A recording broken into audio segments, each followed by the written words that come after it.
I'm Gab Pangilinan. I am a theater actor, and today I will show you my shelf.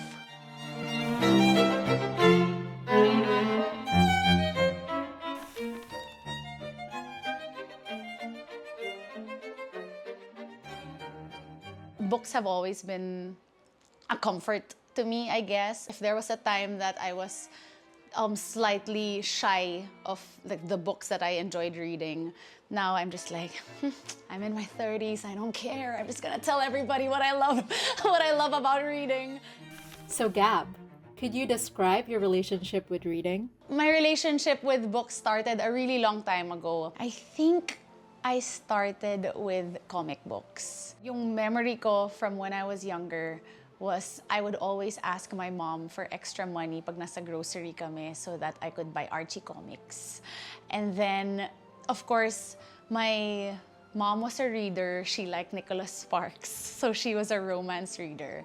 My dad loved Robert Kiyosaki and John Maxwell, and he liked the self-help books, whereas my mom liked the romance books. I loved story time, I loved bedtime stories, and my lola was a preschool teacher, so every time we would visit my grandparents' house, I would go to her bedroom because she had a bookshelf where she would just she'd pull out children's books, and then I'd just be reading all day.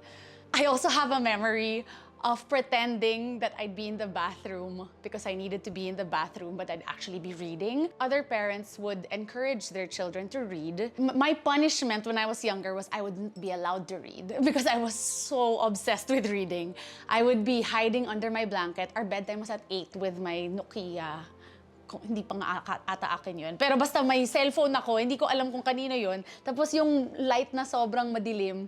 Tapos I'd just be parang pressing it so that I'd have light, so that I could read my books. Top borrower ako sa library. Top 12 lang yung kinaya ko. Hindi ko kinaya top 1. Pero life happened, so I stopped. And I think now that I'm in my 30s and I can afford my own books, that's why I guess I started building my own bookshelf, or now that I'm married and I have my space. Also, I mean, I'm a theater actor, so obviously I have to read. It's part of my job to be reading scripts. So that's another, I guess, big factor of why I've embraced reading and I've embraced my relationship with reading. Really, ever since I was a kid, fiction talaga yung binabasa ko. Anything, romance, fantasy, thriller, because I love stories. And maybe it's also because I myself am a storyteller. I mean, I was a Disney baby. My mom introduced me to musical theater at a young age. It was only recently that I started sharing about the books that I read online, and more people, I guess, are becoming more vocal with what they read, and parang they ask me for book recommendations, so I get encouraged also. And then yun, yung reading challenge siguro ng Goodreads as a competitive. Char, hindi ako competitive. No, but alam mo yun, I like challenging myself also. There came a time where, okay, this year I read 30 books. Maybe next year I can add a little bit more. And then, yun. And then I've had my Kindle for maybe 7 years. I had a corporate job. That corporate job, for some reason, allowed me to read more. Kasi nga, nung college, hindi ako makabasa kasi nga for the socials. I mean, diba, parang I was focused on orgs, I was focused on friends, so I couldn't read as much as I used to.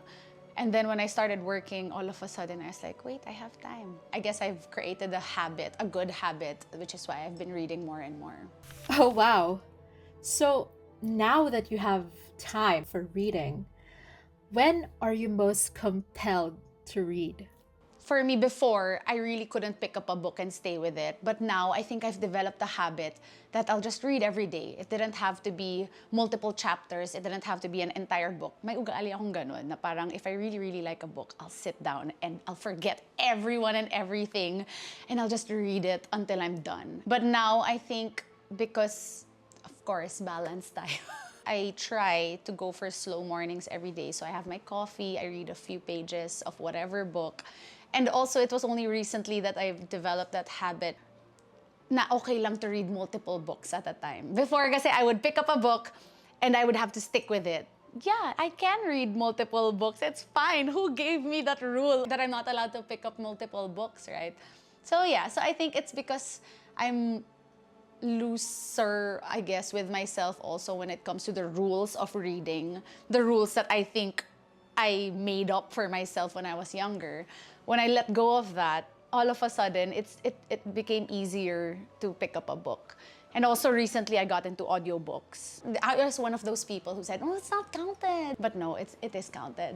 Especially when you have like a 1984 George Orwell, Andrew Garfield, and Cynthia Erivo version. You'll really listen to them. So, how has reading helped you as a storyteller? I mean, I'm one of those people who believes that fiction can cultivate empathy.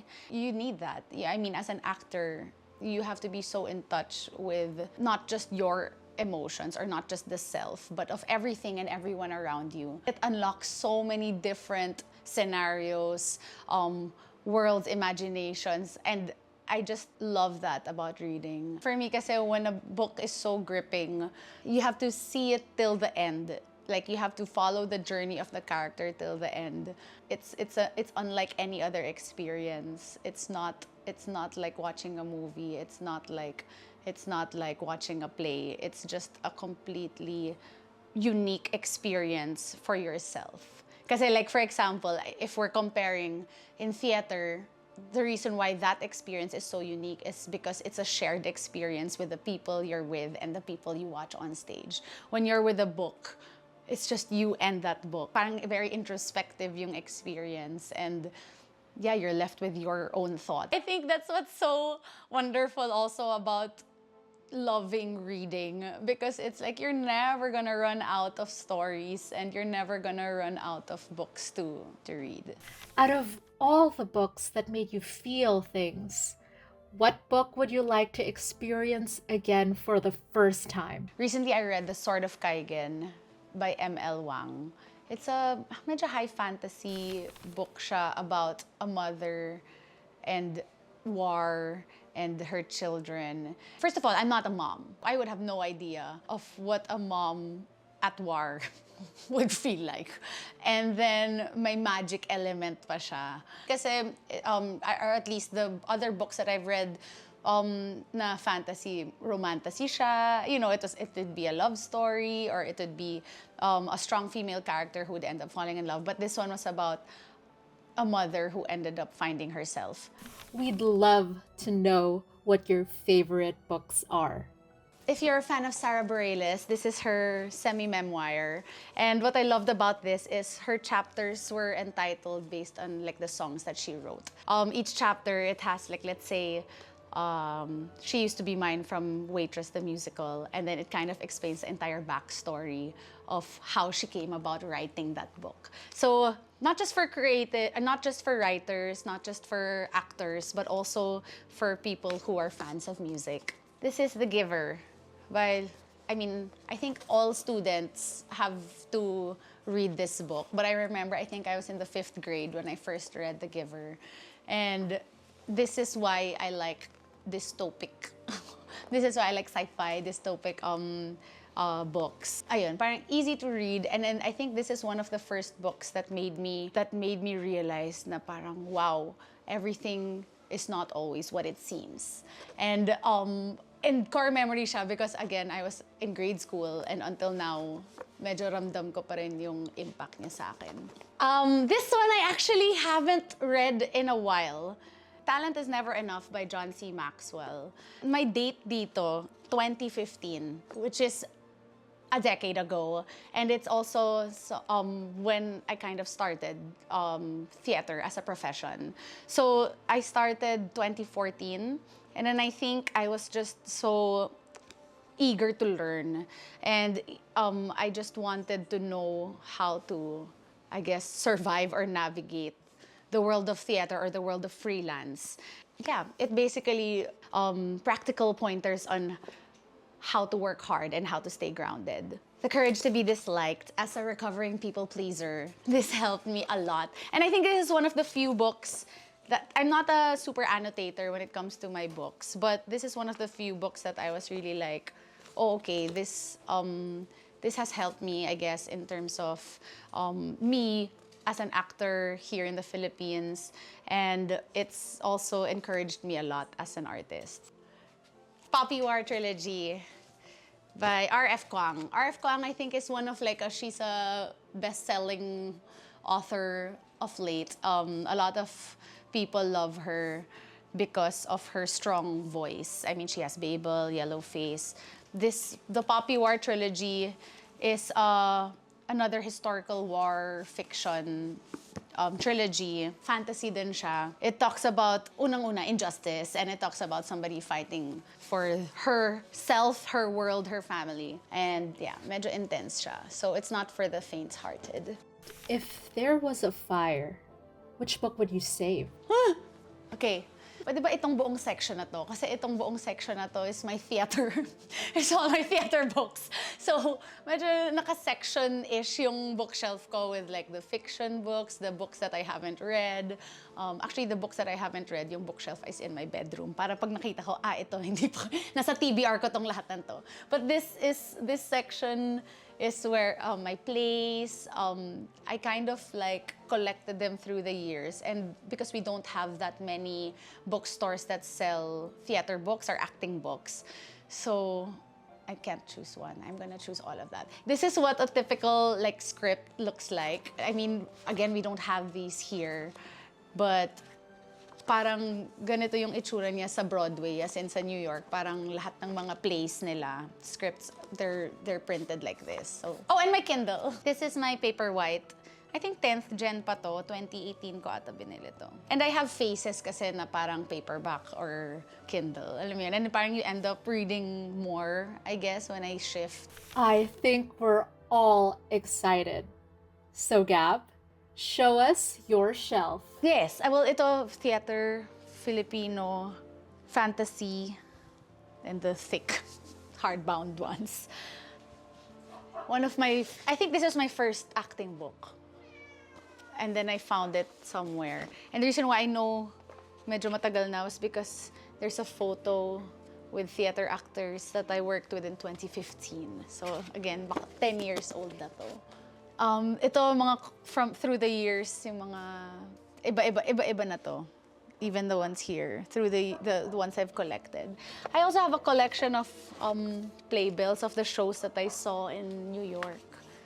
So I got to see Hamilton.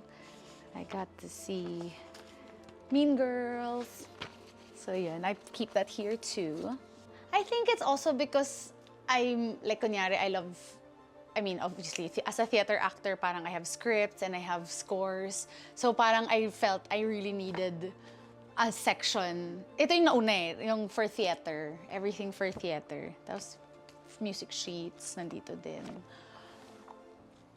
Because parang wala tayo masyadong access to stuff like that. So these are stuff na either pinabili ko or yung nabili ko when I was abroad.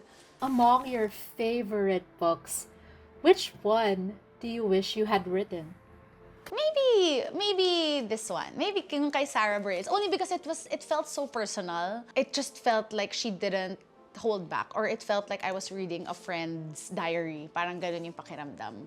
So I would think if I end up writing something in the future or what, it would have to have this kind of tone na it just felt so personal na it's like my friend lent me. Parang, oh, this is what I felt. Here, read it. That's kind of what it felt like. Tell us a line from your favorite book.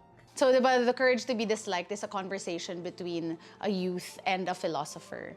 And then parang it's just them navigating life. And so this one, yung advice ng philosopher sa youth is, if one really has a feeling of contribution, one will no longer have any need for recognition from others. Because one will already have the real awareness that I am of use to someone without needing to go out of one's way to be acknowledged by others. So parang it just kind of reminds me of how life is, na parang when you have purpose or when you're a part of a community, that it's really not all about you. We'd love to know what your most recent book purchase is.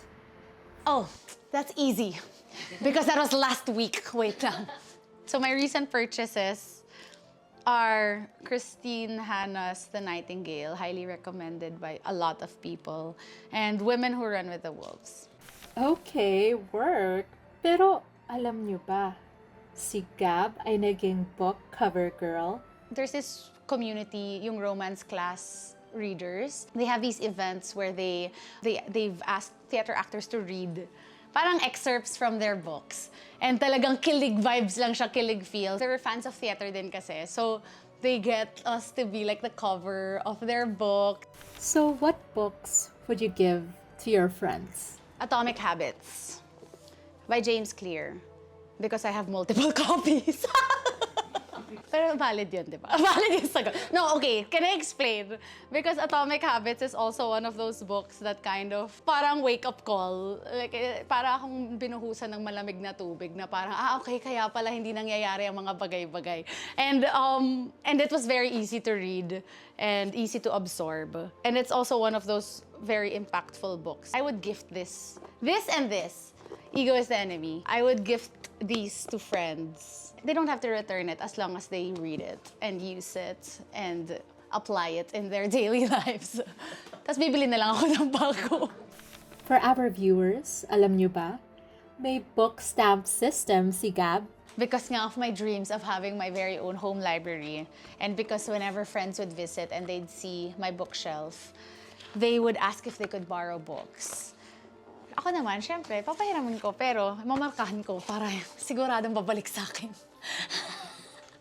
So yeah, I just have the Ex Libris, Gab Pangilinan. I haven't stamped all of it, but I make sure to stamp most of them, at least the ones that are borrowed. So friends, return your books. Just kidding.